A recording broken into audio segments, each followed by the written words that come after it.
Hello everyone, welcome back to the channel. तो कैसे हो आप लोग। मार्शल मास्टर के न्यू एपिसोड में आप सबका स्वागत है। कुछ टाइम पहले हमने 10,000 वर्ल्ड को भी अपलोड कर रखा है। अगर आप लोगों ने उसको नहीं देखा तो देख लेना, देख लिया है तो अच्छी बात है। तो फिर चलिए इसको अब हम स्टार्ट करते हैं। तो एपिसोड के स्टार्टिंग में हमें बैरन को दिखाया जाता है जो वहाँ पे कहने लगता है, मास्टर उस लेडी का नाम चैंसी है जो कि आपके साथ में थी पहले। अब उसकी बातें सुन के वहाँ पे डीमन लॉर्ड सब मामले को संभालते हुए उसे मारते हुए कहने लगता है, बेवकूफ ये तुम क्या बोल रहे हो कि मास्टर के साथ में थी। वो लड़की कभी मास्टर के साथ में थी ही नहीं, वो तो अपने डीमन सेट के लोगों के साथ में आई थी। तो गाइज मैं बता दूं ये सब कुछ यहाँ पे डीमन लॉर्ड क्यों बोल रहा है, क्योंकि यहाँ पे क्विंसू भी है। अगर थर्ड पर्सन का पता चल गया तो पता नहीं क्विंसू उल्टा उल्टा सोचेगी, जिसकी वजह से वहाँ पे डीमन लॉर्ड कह रहा था कि वो चांसो के साथ में नहीं थी। वैसे भी वो कौन सा चांसो के साथ में थी, वो तो पहले से ही अपने डीमन सेट के लोगों के साथ में आई थी। तो मैं यहाँ पे चेंसी की बात कर रहा हूँ। हम देखते डीमन लॉर्ड आगे आते हुए कहने लगता है, सिस्टर इन लॉ आप इस बैरन की बातों में ध्यान मत देना, ये तो पागल है। वैसे भी मैं आपको बता दूं मास्टर चांसो सिर्फ आपसे ही प्यार करते हैं, आपके अलावा उनके माइंड में कोई दूसरी लेडी आ ही नहीं सकती। वैसे भी आपको पता है जब वो इस कंटिनेंट में आए थे, इस डिमोनिक कंटिनेंट में, सबसे पहले वो आपको ही लेकर फिक्र थे, आप ठीक होगे या नहीं होगे। ये सब कुछ सोचते हुए मास्टर बहुत ज्यादा फिक्र कर रहे थे। इतना ही नहीं, यहाँ पे आते वो डायरेक्टली आपको ढूंढने के लिए निकल गए थे। आपको कितनी बार मास्टर ने ढूंढा और आखिर में जाके आप मिले। ये सब कुछ कहते हुए वहाँ पे डीमन लॉर्ड बहुत ही ज्यादा मस्का लगा रहा था क्विंसू को, जिसको सुन के वहाँ पे क्विंसू बहुत ज्यादा खुश हो गई थी। वो शर्मा रही थी, वो सोचने लगती है, सच में मेरे बारे में चांसो बहुत ही ज्यादा सोचता है, मेरी बहुत ज्यादा केयर करता है। ये सब कुछ कहते हुए वो वहाँ पे बहुत ही ज्यादा ब्लश कर रही थी, मतलब कि सोच रही थी। वहीं पे दूसरी तरफ चांसो भी कुछ नहीं बोल पाता, वो भी बस चुप था। अब उन दोनों के बीच में रोमांटिक सीन होता हुआ देखकर मतलब कि ऐसा लग रहा था कि यहाँ पे कुछ होने वाला है, जिसको देखकर डीमन लॉर्ड धीरे धीरे साइड में हो जाता है, क्योंकि वो यहाँ पे कबाब में हड्डी नहीं बनना चाहता था। तो उसके जाने के बाद में वो दोनों बस एक दूसरे को देखे जा रहे थे। बट हम देखते हैं बीच में वहाँ पे क्विंसू बोल पड़ती है आगे आते हुए, वैसे हमें इन सब चीजों में अभी बात नहीं करनी चाहिए, उसे हमारी जरूरत है तो हमें जाकर उसकी हेल्प करनी चाहिए। इतना कहते हुए हम देखते क्विंसू चांसो को हाथ पकड़ रही थी। क्विंसू कहने लगती है, हम चैंसी को ऐसे ही नहीं छोड़ सकते। वैसे भी चैंसी और मैं एक दूसरे को पहले से ही जानते हैं, मतलब कि हमारी मुलाकात बहुत ही पहले हो चुकी थी। ये सब कुछ कहते हुए हम देखते क्विंसू कहने लगते, हमें जाना होगा चांसो उसकी हेल्प करने के लिए। उसकी बातें सुन के चांसो भी यहाँ पे मना कैसे कर सकता था। वो कहने लगता है, तुम चिंता मत करो, जैसा तुम कहोगी। वैसे भी हमें तो उसे बचाना ही पड़ेगा। इतना कहते हुए हम देखते वहाँ पे चांसो बैरन को कहने लगता है, सबसे पहले तुम जाओ और फेंगली के लोकेशन का पता लगाओ। अगर तुम्हें फेंगली के बारे में कुछ भी पता चले वो कहाँ पे है, तो डायरेक्टली मुझे आके नोटिफाई कर देना। तो मैं बता दूं स्वान युआन एम्पायर का यंग मास्टर फेंगली आप सबको पता होगा। दूसरी तरफ चांसो के ऐसे ऑर्डर को सुन के बैरन भी ग्रीट करते हुए कहने लगता है, मास्टर जैसा आपको हो। और हम देखते वो वहां से चला गया था। जिसके बाद में हम देखते चांसो कहने लगता है, डीमन लॉर्ड तुम भी कॉरिडोर के अंदर चले जाओ। हम देखते वो कहने लगता है, इसके अंदर बैठते बैठते मैं बोर हो जाता हूँ। फिर भी हम देखते वो वहाँ पे कुछ नहीं कर पाता और वो वापस से अपने कॉरिडोर के अंदर चला गया था। तभी हम देखते क्विंसू और चांसो जाने ही वाले थे। उसी वक्त वहाँ पे प्योम्यो पैलेस की वो लेडी आ गई थी और वो वहाँ पे आते हुए इधर उधर देखती है। अपने आगे चांसो को ठीक देखकर वो शौक पड़ते हुए कहने लगती है, क्या तुम्हें कुछ भी नहीं हुआ? इसका मतलब तुम पूरी तरीके से ठीक हो। अब उसकी ऐसी बातों को सुन के चांसो कहने लगता है, क्यों, क्या तुम चाहती थी कि मैं ठीक ना हूँ? उसकी बातें सुन के प्योम्यो पैलेस की वो लेडी अपने एक्सप्रेशन को फिर से चेंज करते हुए कहने लगती है, ऐसी कोई बात नहीं है। वैसे भी एम्परर बैरन तुम्हारे पीछे पड़े थे तो मुझे लगा था कि उन्होंने तुम्हें बहुत ज्यादा इंजोर कर दिया होगा, क्योंकि एम्परर बैरन बहुत ही ज्यादा खतरनाक और पावरफुल है। उनकी बातें सुन के दूसरी तरफ वहाँ पे चांसो कहने लगता है, ऐसी कोई बात नहीं है। वैसे भी एम्परर बैरन मेरे आगे कुछ नहीं कर पाया, मतलब कि मैं उसके हाथों से बच के निकल गया। अब उसकी ऐसी बातें सुन के फिर से हम देखते वो लेडी वहाँ पे शौक पड़ते हुए कहने लगते, क्या तुम बच गए? मतलब कि एम्परर बैरन भी तुम्हें पकड़ नहीं पाए। और हम देखते वो इधर उधर देख रही थी, जिसको देख के चांसो कहने लगता है, मिस जीवी ऐसा लग रहा है अब हमें चलना चाहिए, तो फिर कभी मिलेंगे। इतना कहते हुए हम देखते वो लोग जाने लगे थे। बट तभी वहाँ पे जीवी उन दोनों को रोकते हुए कहने लगती है, एक बार रुक जाओ, वैसे भी ये प्लेस बहुत ही ज्यादा खतरनाक है, इसलिए मैं चाहती हूँ कि मैं भी तुम लोगों के साथ में चलूं। क्या मैं तुम दोनों के साथ में आ सकती हूँ? ये सब कुछ कहते हुए वो चांसो की तरफ देख रही थी। चांसो कहने लगता है, वैसे मिस जीवी मैं आपको बता दूं क्विंसू और मेरे दरमियान बहुत ही ज्यादा इंपॉर्टेंट काम है कुछ, तो इसीलिए हम दोनों जा रहे हैं, तो मुझे माफ कर देना, मैं आपको अपने साथ में ले जा नहीं पाऊंगा। इतना कहते हुए हम देखते वो वो दोनों वहाँ से चले गए थे। ये सब कुछ देख के वहाँ पे मिस जीवी बहुत ज्यादा गुस्सा हो गई थी। कहने लगती है पता नहीं चांसो खुद को सोचता है क्या है, मुझे नहीं ले जा रहा। और वो कहने लगती है अगर वो मुझे नहीं ले जा रहा तो क्या हुआ, मैं छिप के उसे फॉलो करूंगी। इतना कहते हुए वो वहाँ पे क्विंसू और चांसो के पीछे पड़ जाती है। अब यहाँ से सीन शिफ्ट के दूसरी तरफ हम क्विंसू और चांसो को देखते हैं जो कि चेंसी को ढूंढ रहे थे। क्विंसू कहने लगती है पता नहीं चांसी कहाँ पे होगी, वो तो दिखाई भी नहीं दे रही। उसकी बातें सुन के चांसो वहाँ पे सियावी और सियावू की हेल्प लेने की सोचता है, बट वो देखता है कि वो लोग भी सो रहे हैं, जिसकी वजह से चांसो कुछ नहीं करता। और हम देखते वो दोनों नीचे आ जाते हैं। क्विंसू बहुत ज्यादा इंजोर्ड लग रही थी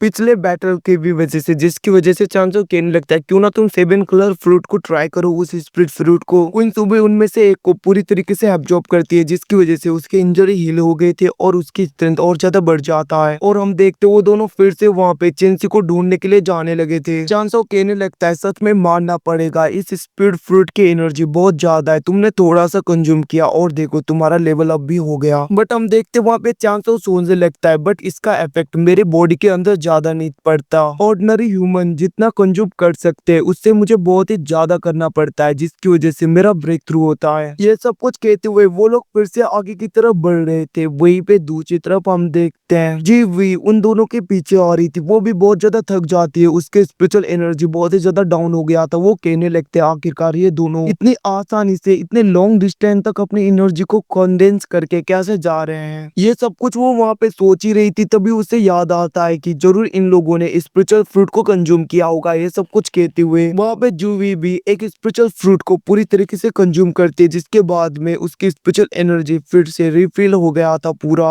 और हम देखते वो भी स्पीड में बढ़ने लगते। वहीं पे दूसरी तरफ क्विंसो और चांसो एक जगह पे रुक जाते क्योंकि वहाँ पे किसी के दरमियान फाइट हो रहा था। चांसो अपने पाव का यूज करते हुए देखने लगता है, जहाँ पे वो देखता है कि डीमन सेट और हेवनली गोस्ट सेट के दरमियान फाइट हो रहा था, मतलब कि दो बंदों के बीच में। जहाँ पे डीमन सेट का एक बंदा कहने लगता है तुम्हारी इतनी हिम्मत, तुम ऐसे छिपके हमारे ऊपर अटैक करो, तुम्हें डर नहीं है हमारा, डीमन सेट तुम्हें नहीं छोड़ेगा। उसकी बातें सुन के हम देखते दूसरे बंदे को फर्क नहीं पड़ता और वो वहाँ पे अटैक करने के लिए रेडी हो गया था, जिसको देख के डीमन सेट का वो बंदा अपने एनर्जी को रिलीज करते हुए वहां से भागने लगता है। बट हम देखते हैं हेवनली गॉड सेट का वो बंदा भी अपने सोर्स का यूज करते हुए, मतलब कि अपने वेपन का यूज करते हुए उसकी तरफ अटैक करने लगता है, जहाँ पे डीमन सेट का वो बंदा उसके हर एक अटैक से बच के भाग रहा था। बट हम देखते वो बंदा लगातार उसके ऊपर अटैक करने लगता है, उसके वेपन के अटैक से वो बच रहा था। वो वेपन चांसो और क्विंसू की तरफ बढ़ते हैं, बट चांसो बहुत ही आसानी से उन वेपन को रोकते हुए पीछे कर देता है। अब हम देखते ये सब कुछ देख के वहाँ पे हेवनली गॉड सेट का वो बंदा शॉक हो गया था। वहीं पे दूसरी तरफ डीमन सेट का वो बंदा थोड़ा सा खुश लग रहा था। वो दोनों कहने लगते हैं तो तुम हो। तो गाइस इसी सीन के साथ में एपिसोड खत्म होता है। Thanks for watching, bye see you again.